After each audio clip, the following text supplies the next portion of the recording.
ماہ اگست آتے ہی وہ زخم ہرے ہو جاتے ہیں جو غداروں اور غیروں نے مسلم ہندوستان پر لگائے اور جن کے نتیجے میں ہندوستانی قوم تقریباً 200 برس تک انگریز کا غلام بننے پر مجبور ہو گئی۔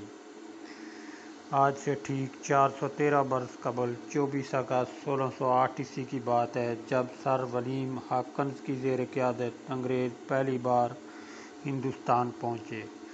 انہوں نے سورت آج کا انڈیا کا صوبہ گجرات میں پڑاؤ ڈالا جو تب اہم ساحلی تجارتی شہر تھا۔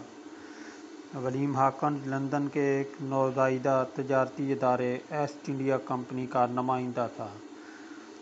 تب کسی کے وہم و گمان میں بھی نہ تھا کہ تاجروں کے روپ میں آئے یہ انگریز محض 150 سال بعد نہ صرف دنیا کی نمایاں سپر پاور ہندوستان کے حکمران بن جائیں گے بلکہ اس دیش تہ تہذیبی و ثقافتی لحاظ سے بھی دیرپا اثرات مرتب کریں گے۔ جب انگریز ہندوستان پہنچے تو مغل حکمران عمدہ حکومتی انتظام کے بل بوتے پر اپنی مملکت کو معاشی و عسکری طور پر دنیا کی عظیم طاقت بنا چکے تھے۔ مغل بادشاہ جہانگیر کی سپاہ 4 لاکھ فوجیوں پر مشتمل تھی۔ یہی وجہ ہے کہ جدید اسلحہ ہونے کے باوجود انگریزوں کو ہندوستان پر حملہ کرنے کی جرأت نہیں ہوئی۔ انہوں نے یہ مناسب جانا کہ مغل حکومت سے ہندوستان میں تجارت کرنے کی اجازت طلب کی جائے۔ اس زمانے کی دیگر یورپی طاقتوں اسپین، ہالینڈ، پرتگال، فرانس نے بھی مغلوں سے معاملات طے کرتے ہوئے برٹش کے نقش قدم پر چلنے کو ترجیح دی۔ دور جدید میں مقامی اور مغربی مورخین نے مغلیہ دور کے معاشی نظام پر تحقیق کی ہے۔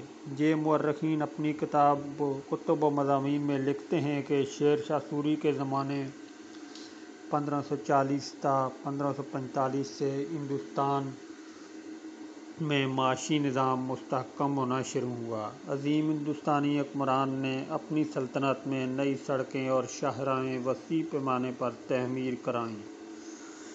نیز شاہراہوں پر مسافروں کی حفاظت کا جامع بندوبست بھی کیا۔ شاہراہیں بننے سے ملک بھر میں تجارتی سرگرمیوں نے فروغ پایا۔ ملک میں نئے سکے متعارف کرائے گئے اور صنعت، تجارت اور زراعت کو ترقی دینے کے لیے اصلاحات نافذ کیں۔ انقلابی حکمران شیر شاہ سوری کے اقدامات کو مغل بادشاہ اکبر نے نہ صرف جاری رکھا بلکہ انہیں مزید بہتر بنایا۔ یہی وجہ ہے وقتاً فوقتاً ہونے والی جنگوں اور خانہ جنگیوں کے باوجود ہندوستان میں معیشت پھلتی پھولتی رہی۔ خاص طور پر یہ صوبہ بنگال تجارتی و زرعی سرگرمیوں کا بہت بڑا مرکز بن گیا۔ عوام دوست حکمرانوں اور قابل انتظامیہ کی وجہ سے 1600 تک ہندوستان کی قومی پیداوار GDP دنیا کی معیشت کا 22% ہو گئی۔ تب یہ چین کے بعد دوسری بڑی عالمی معاشی طاقت تھی۔ اورنگزیب عالمگیر کے دور میں معاشی سرگرمیاں زور و شور سے جاری رہیں۔ چنانچہ 1700 تک عالمی معیشت میں ہندوستان کا حصہ 24% تک جا پہنچا۔ تب یہ حصہ چین، مغربی یورپ کے مجموعی حصے سے بھی زیادہ تھا۔ ہندوستان اس وقت ٹیکسٹائل، جہاز سازی، اناج، اسٹیل، دھاتوں اور معدنیات کی پیداوار کا بڑا مرکز بن چکا تھا۔ ہندوستان میں بنی بہترین صنعتی و زرعی اشیاء کی دنیا بھر میں مانگ تھی۔ صنعت، تجارت اور زراعت میں استعمال ہونے والا خام مال بھی وافر دستیاب تھا۔ ہندوستانی اشیاء اور خام مال کی تلاش ہی میں یورپی ہندوستان پہنچے اور ہندوستانی تاریخ کے نئے باب کا آغاز ہو گیا۔ مغل بادشاہ جہانگیر نے آخرکار یورپیوں کو ہندوستان میں تجارت کرنے کی اجازت دے دی، اگرچہ پرتگالی جنوبی ہندوستان کے ساحلی علاقوں پر قبضہ کر کے وہاں اپنی کوٹھیاں یعنی گودام تعمیر کر چکے تھے، تاہم وہ علاقے مغلیہ سلطنت کی عملداری سے باہر تھے۔ جب مغل حکومت میں یورپیوں کو تجارتی سرگرمیاں شروع کرنے کا اذن ملا تو وہ مقامی تاجروں کی مدد سے تجارت کرنے لگے۔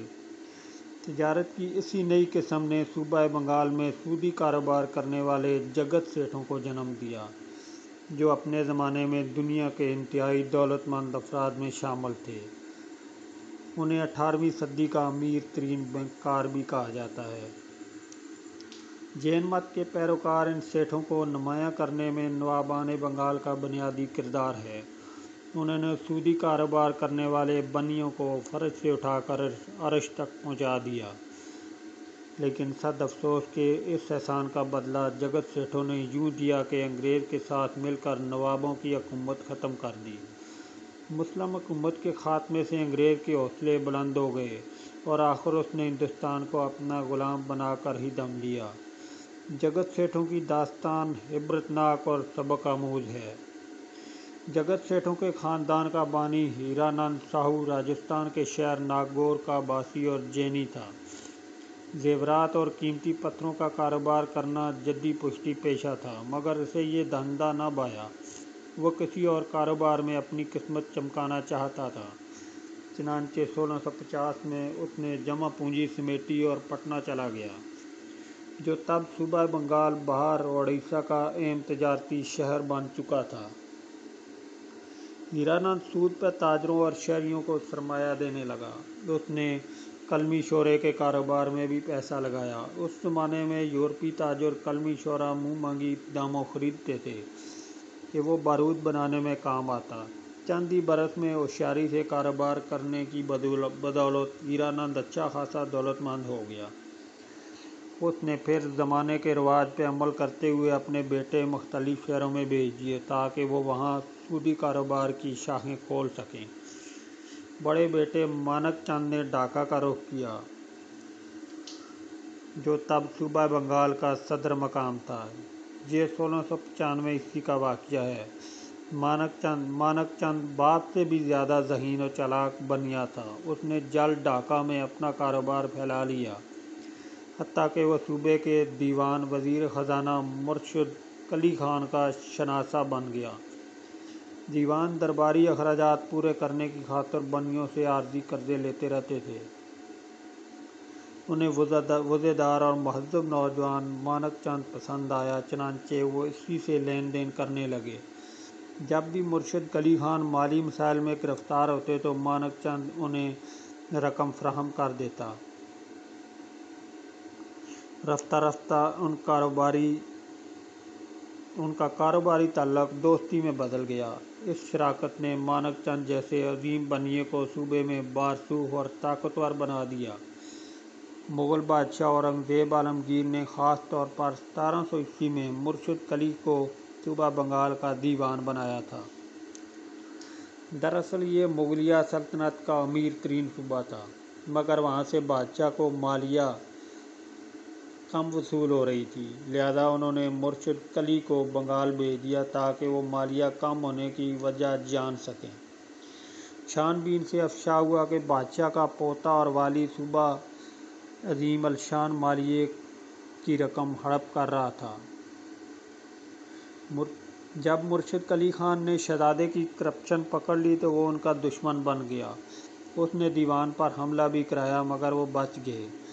اس حملے کے بعد بادشاہ کی اجازت سے مرشد کلی اپنا دفتر مقصود آباد لے گئے، جو صوبے کے وسط میں دریائے گنگا کے کنارے واقع تھا۔ جب انہوں نے اگلا مالیہ اورنگزیب کو بھجوایا تو وہ ماضی کی نسبت کہیں زیادہ تھا۔ شاہ نے خوش ہو کر دیوان کو نہ صرف انعام دیا بلکہ اجازت دی کہ وہ مقصود آباد کا نام اپنے نام پر رکھ لیں۔ یوں وہ مرشد آباد کہلانے لگا۔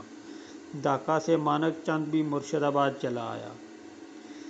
1703 میں اورنگزیب نے دوسرے پوتے فرخ سیر کو بنگال کا صوبے دار بنا دیا۔ وہ مرشد کلی کا شناسہ تھا، لہذا ہم آہنگی کی خاطر وہ بھی مرشد آباد آ گیا۔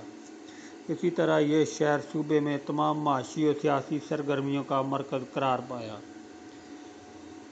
1707 میں اورنگزیب چل بسے، جلد ان کے بیٹوں اور پوتوں کے مابین اقتدار کا ہمہ اپنے سر بٹھانے کی خاطر جنگیں شروع ہو گئیں۔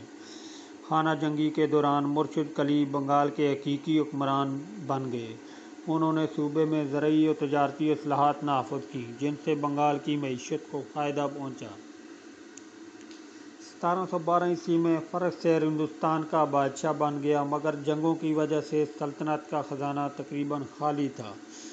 اس نے مرشد قلی کو بھاری رقم دینے کا پیغام بھجوایا۔ مرشد نے اپنے دیرینہ دوست مانک چند سے رجوع کیا۔ مانک چند نے کثیر سرمایہ بادشاہ کو بھجوا دیا۔